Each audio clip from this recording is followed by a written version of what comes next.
Hiriyoota wajjin guyyaan taphaan dabre galgala kophaa koo ani hirribaa dhabe. Hiriyoota wajjin guyyaan taphaan darbe galgala kophaa koo ani hirribaa dhabe. Isuuf eekee lubbutoo salphaa miti onneef qalbii tantoo hattee si harka jirti.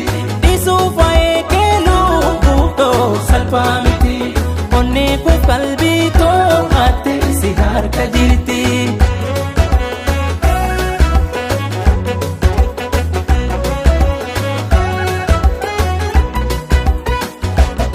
Bakka kuma laaluun rakkoon saas kumumaa abdiin kutu sirraa ansi eegasumaa.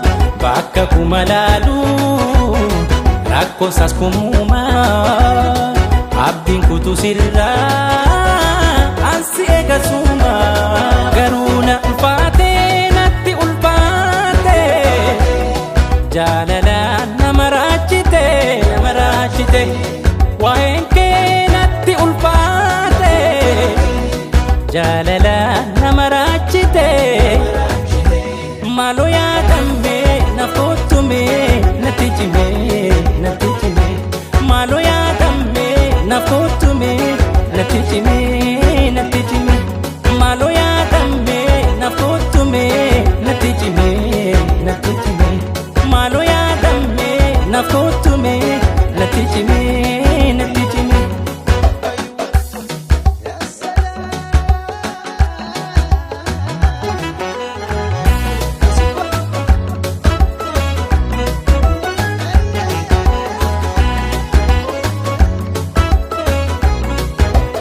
Hiriyoota wajjin guyyaan taphaan dabre galgala kophaa koo ani hirribaa dhabe.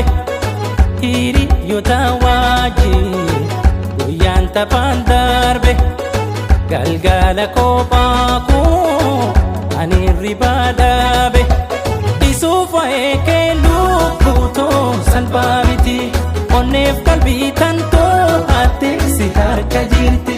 Isuuf eekee lubbutoo salphaa miti onneef qalbii too hattee si harka jirti.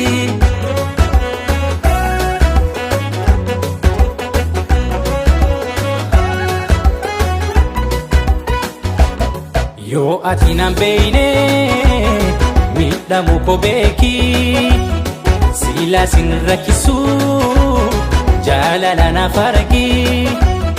Boojitee qalbii too kan jirtu si faana rarraafte siin naaf beeki mee ana.